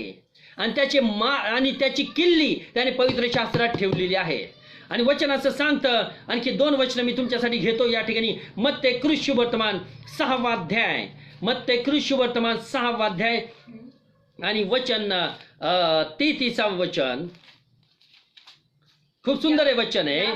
31 आणि 32 आणि 33. यास्तव काय खावे, काय प्यावे, काय पांघरावे असे म्हणत काळजी करीत बसू. यास्तव काय खावे, काय प्यावे व काय पांघरावे याची काळजी करत बसू नका. पण ज्या लोकांना देवाविषयीचं ज्ञान नाही, ज्यांचा देवावर विश्वास नाही, ते अशा प्रकारची काळजी करत बसतात. प्रभू येशू ज्यावेळेस घरातून बाहेर पडला आणि मोठा लोकसमुदाय त्याच्या मागे आला, त्याला काळजी नव्हती त्यांना भाकरी पुरवण्याची. तो चिंता करीत बसला नाही. कारण परमेश्वर त्याच्या पाठीशी होता. येशू आज्ञापालन करणारा होता. म्हणून परमेश्वराने त्याची हर एक प्रार्थना ऐकली. मोठमोठे चमत्कार झाले. 5000 जीव घातलं, 4000 जीव घातलं. कारण का हे चमत्कार परमेश्वराने का केले? कारण प्रारंभिक पहिली पायरी येशू चढलेला होता, ती हे आज्ञा पाळण्याची पायरी. ब्रदर्स अँड सिस्टर, तुमच्या जीवनात चमत्कार त्याच वेळेस होतील ज्यावेळेस तुम्ही आज्ञा पाळण्याची पायरी चढताल त्यावेळेस. म्हणून प्रभू येशूचे स्वतःचे हे बोल आहेत. तो स्वतः तुम्हाला सांगत आहे की चिंता करत बसू नका. काय खावं, काय प्यावं, काय पांघरावं याविषयी चिंता करीत बसू नका. कारण तो म्हणतो ही सर्व मिळवावयास विदेशी लोक खटपट करतात. तुम्ही देवाचे लेकर आहात किंवा नाही? तुम्ही जर देवाचे लेकर आहात, तुम्ही त्यासाठी जास्त खटपट करू नका. काळजी करत बसू नका, कारण ही सर्व मिळवण्यास जेंटाइल्स आणि विदेशी लोक खटपट करतात. या सर्वांची तुम्हाला गरज आहे, हे तुमच्या स्वर्गीय पित्यास ठाऊक आहे. विश्वास आहे तुमचा या शब्दांवर? प्रभू येशूचे बोल आहेत. हे तुमच्या स्वर्गीय पित्यास ठाऊक आहे की या सर्वांची तुम्हाला गरज आहे. मग काळजी कशाची करताय? काळजी कशाची करताय? प्रश्न, काळजी कशाची करताय? उद्या जेवण घरामध्ये असेल किंवा नाही, काळजी कशाला करताय? पगार आल्यावर पुरल किंवा नाही, काळजी कशाला करताय? तुम्ही फक्त आज्ञापालन करीत चला. तुमचं कर्तव्य एवढंच. पहा, या सर्वांची गरज तुम्हास आहे हे तुमच्या स्वर्गीय पित्यास ठाऊक आहे. तो म्हणतो, तर तुम्ही प्रथम त्याचं राज्य व त्याची धार्मिकता मिळवण्याची खटपट करा. चांगली नोकरी करा, डबल पगार कमवा, असं प्रभू येशू बोलतोय का? काय खावं, काय प्यावं? डबल पगार कमवा आणि किती वेळ मीटिंग बुडवा आणि विश्वास, मला माझ्या कुटुंबाची काळजी घ्यायची. अरे काळजी घेणारा तू आहेस का तुझा परमेश्वर आहे? अजूनही तुझं मानवी स्ट्रेंथ तू यूज करत आहेस? अजूनही तुझी मानवी शक्ती तू वापरत आहेस? परमेश्वरच्या शक्तीवर तुझा भरोसा नाही का? ज्या इस्रायल लोकांना रानात खायला काय नव्हतं, त्यांनी त्यांच्यासाठी मान्ना पाठवला, तोच परमेश्वर अद्भुत कृती करून तुझ्या घरात अन्न पाठविल. ह्याच्यावर तुझा विश्वास नाही काय? जर तू आज्ञापालन केलंस तर. ज्या इलियाला दुष्काळ पडलेला असता नाही, ज्या इलियाला कावळ्याच्या द्वारे देवाने भाकर पुरवली आणि मांस पुरवला, तो परमेश्वर समर्थ आहे तुमच्या घरामध्ये उद्या भाकर आणायला. तो परमेश्वर समर्थ आहे. मग देवाच्या वचनावर आपण विश्वास ठेवला पाहिजे. प्रभू येशू म्हणतो, प्रथम त्याचं राज्य. प्रथम तुमच्या जीवनामध्ये जर प्रथम प्राधान्य एका गोष्टीला असेल तर त्याचं राज्य आणि त्याची धार्मिकता मिळवण्याची खटपट करा. आणि खटपट केल्यानंतर तो एक प्रॉमिस ठेवून जातो. प्रभू येशू एक प्रॉमिस 6व्या अध्याय 33व्या वचनामध्ये, मत्तई 6:33 मध्ये एक प्रॉमिस तुम्हाला हळूच देतो. तो म्हणतो, जर तुम्ही त्याचं धार्मिकता आणि त्याचं राज्य मिळवण्याची खटपट केली, तुमच्या आत्म्याच्या तारणासाठी जर तुम्ही काहीतरी केलं, जर तुम्ही आज्ञापालन जर केलं, जर त्याच्या वचनांप्रमाणे जर चालला, तर तो म्हणतो, एक गोष्ट तुम्हाला मी सांगतो. तो म्हणतो, याबरोबर, अर्थात देवाचं राज्य तुम्हाला मिळेलच, धार्मिकता मिळेलच, पण याबरोबर तीही सर्व तुम्हास मिळतील. आता ज्या गोष्टीसाठी विदेशी लोक खटपट करत आहे, त्या सर्व गोष्टी परमेश्वर तुम्हाला आपोआप मिळतील, त्या चालत येतील. जर आज्ञांचं पालन केलं तर. माय गॉड, आपल्या लोकांचा विश्वास देवाच्या वचनावर फार कमी आहे.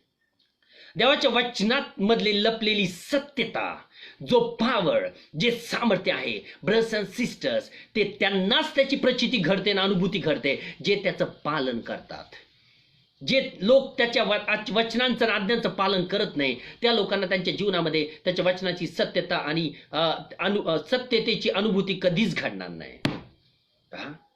म्हणून प्रथम त्याच्या राज्य त्याची धार्मिकता मिळवण्याची खटपट करायची. म्हणून मीटिंग देवाच्या मीटिंगसाठी, चर्चसाठी आपण आपलं काम दुर्लक्षित करावं. कामासाठी चर्च बुडू नका, चर्चसाठी काम बुडवा. कामासाठी चर्च बुडू नका, चर्चसाठी काम बुडवा. जो मनुष्य आजही एवढं सांगून एक कामासाठी चर्च बुडवतो, तो मनुष्य अजूनही अज्ञानी आहे. मीटिंग बुडवू नका, ही ऑनलाईन सर्व्हिस बुडवू नका. पहा, आजचा संदेश किती आशीर्वादित आहे, मागच्या वेळेसचा संदेश किती आशीर्वादित होता. असे संदेश बुडवू नका. देवाचा आदर करा, म्हणजे परमेश्वर तुमची कृती तोलून पाहिजे तुम्हाला आशीर्वाद करेल. आणि शेवटचं वचन मी देतो या ठिकाणी. आजच्या दिवशी आपण या ठिकाणी थांबूया. परंतु वचन असं सांगतं, मार्कच्या पुस्तकामध्ये, मार्क याचा 10वा अध्याय 29 आणि 30, काही नवीन वचनं आपण आजच्या दिवशी पाहिलेली आहेत. 10वा अध्याय, मार्क याचा 10वा अध्याय आणि 28 पासून चाला. पेत्र त्याला म्हणू लागला, पहा, आम्ही सर्व सोडून आपले अनुयायी झालो आहो. आम्ही सर्व काही सोडलं आणि आपले अनुयायी झालो. आम्हाला काय मिळेल? परमेश्वरासाठी तुम्ही त्याग करता का? एखादी नोकरी जर आड येत असेल चर्चसाठी, देवाच्या कार्यासाठी, तर तुम्ही नोकरी सोडून टाकता का? विश्वास ती नोकरी सोडली तर माझ्या घराचं काय होईल? परमेश्वर तुला दुसरी नोकरी देईल जी त्याच्यापेक्षा उत्तम असेल. का? कारण परमेश्वराचं तू भय धरलंस म्हणून, कारण देवाच्या वचनांचं पालन केलंस म्हणून देव तुला दुसरी नोकरी देईल. भाषासेनजी एक वेळेस विधान करायचे की जर का खिडकी जर का बंद झाली तर परमेश्वर दरवाजा उघडेल, जर दरवाजा बंद झाला तर परमेश्वर छप्पर उघडील, परंतु परमेश्वर तुझ्यासाठी देईल जर आज्ञाधारकपणा दाखवलास तर. आणि येशूचे शिष्य म्हणाले, आम्ही सर्व सोडून तुझ्या मागेच आम्ही तुझे अनुयायी झालो आहो. येशूने उत्तर दिले, आणि येशू असत्य बोलत नाही, येशू सत्य बोलतो. तो मी तुम्हाला खचित सांगतो म्हणजे 100% शुअर सांगतो, तो ज्या कुणी माझ्याकरिता व सुवार्तेकरिता घर, भाऊ, बहिणी, आई, बाप, मुले आणि शेत किंवा शेते सोडिली आहेत, अशा कोणाही इस्माला या सांप्रतकाळी. प्रश्न माझा, सांप्रतकाळी शब्दाचा अर्थ काय? पाऊल म्हणतो सुभक्ती, पहिले तिमोथी 4:8 मध्ये तो म्हणतो सुभक्ती तर सर्वांविषयी उपयोगी आहे. सुभक्तीला आत्ताच्या व येणाऱ्या युगाची भाग मिळाली आहे. आत्ताच्या काळाची म्हणजे जे प्रेझेंट लाईफ तुम्ही जगत आहात त्याच्यामध्ये आशीर्वादयुक्त जीवन जगण्याची प्रॉमिस देवाने केलेला आहे. आणि तो प्रभू येशू म्हणतो अशा कोणाही इस्माला जो त्यागमय जीवन जगला, प्रभूसाठी ज्याने त्याग केला, त्याच्या कार्यासाठी ज्याने त्याग केला, आपल्या नोकरीकडे सुद्धा पाहिलं नाही, तर देवाच्या वचनासाठी टायमिंग दिला, अशा कोणाही इस्माला सांप्रतकाळी म्हणजे प्रेझेंट टाइम मध्ये 100 पट घरे, भाऊ, बहिणी, आया, मुले व शेते ह्याबरोबर पाठलाग आणि येणाऱ्या युगात सार्वकालिक जीवन मिळायला वाचून राहणार नाही. ज्या अर्थी प्रभू येशूचे हे बोल आहेत माहिती ते सत्य आहेत. प्रभू येशूला खोटं साबित करताल का तुम्ही? आमेन. प्रभू येशू सत्य बोलला.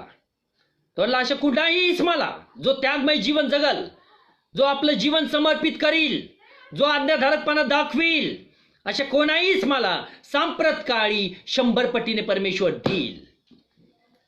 परमेश्वर किती चांगला आहे याची प्रचिती घेऊन पहा. Brothers and sisters, dear brothers and sisters, जर वचनांचं आज्ञापालन करताल तर वचन किती सत्य आहे आणि त्याच्यामध्ये किती सामर्थ्य लपलेलं आहे याची अनुभूती तुम्हाला घडेल. आमेन.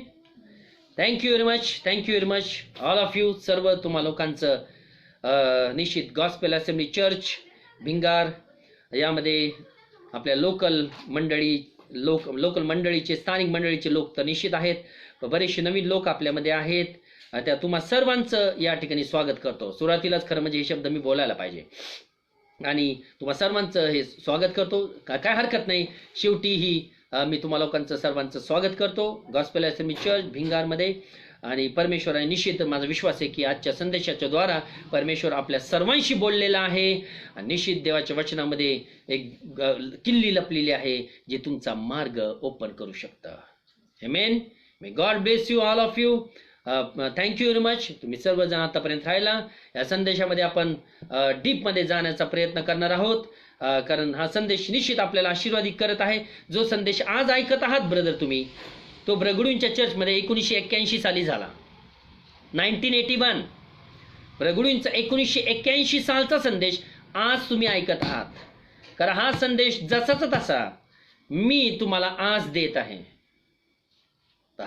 हा संदेश जसाचा तसा मी तुम्हाला आज देत आहे आणि ह्या संदेशाने मी स्वतः आशीर्वादित होते ब्रदर्स अँड सिस्टर. मला माहित नाही तुम्ही किती आशीर्वादित होत आहात, परंतु जसा हा संदेशामध्ये मी जात आहे तो हार्ट ओपन करत आहे, तो अंतकरण उघडत आहे आणि तो मोठे परमेश्वराचे मार्ग मला विदित करत आहेत की खरंच आशीर्वादित जर व्हायचं असेल तर मी माझ्या जीवनात काय केलं पाहिजे. May God bless you to all of you. Thank you very much. माझ्यासाठी प्रार्थना करीत आहात brothers and sisters, thank you very much. माझ्या फॅमिलीसाठी प्रार्थना करत आहात, थँक्यू व्हेरी मच. ख्रिस्ता शरीरातील प्रत्येक मिनिस्टरसाठी प्रार्थना करा, त्यांच्या फॅमिलीसाठी प्रार्थना करा, त्यांच्या चर्चच्या लोकांसाठी प्रार्थना करा. एवढंच नाही, आपल्या चर्चमधल्या जे लोक आजारी आहेत त्यांच्यासाठी प्रार्थना करा.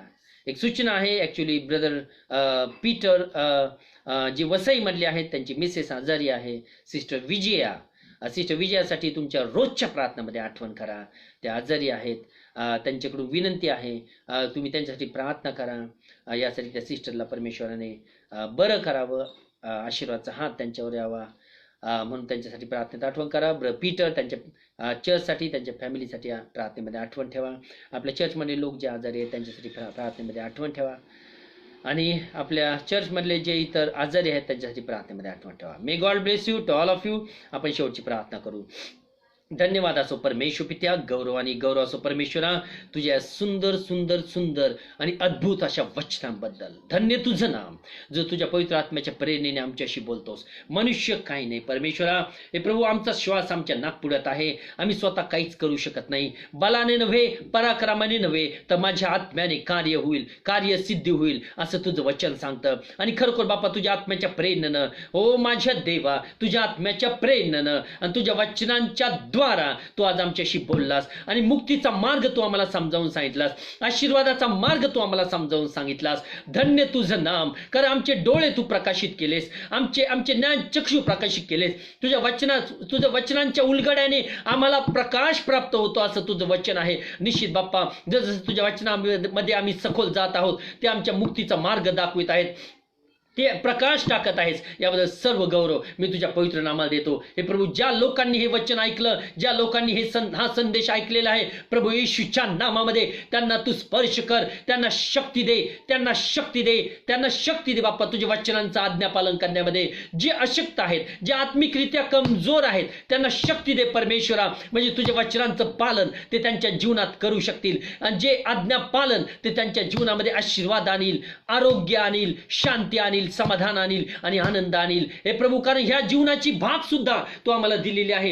हे सध्या जीवन जे जगत आहे आम्ही, त्या जीवनाचं प्रॉमिसही तू आम्हाला केलेलं आहे की हे जीवन आम्ही आशीर्वाद युक्त जगावं, आनंदात जगावं, हलाखीचं जीवन जगू नये अशी तुझी इच्छा आहे परमेश्वरा.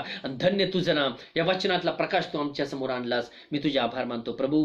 खरोखर बाप्पा तू परमेश्वरा ख्रिस्ता शरीरातील सर्व मिनिस्टरसाठी प्रार्थना करतो परमेश्वरा. त्यांच्याबरोबर तू राहा बाप्पा.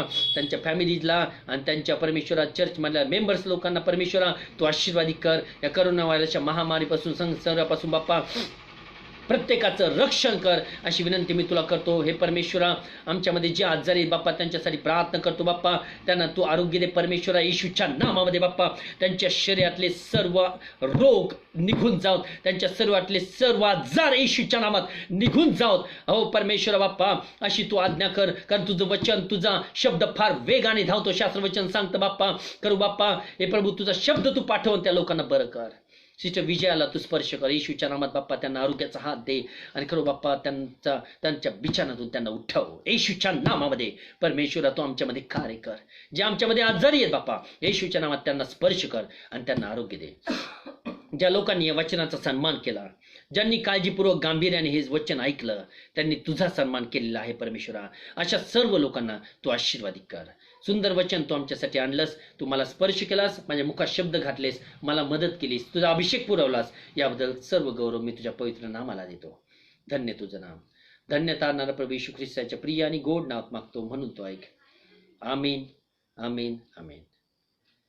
वेल, may God bless you to all of you and thank you very much.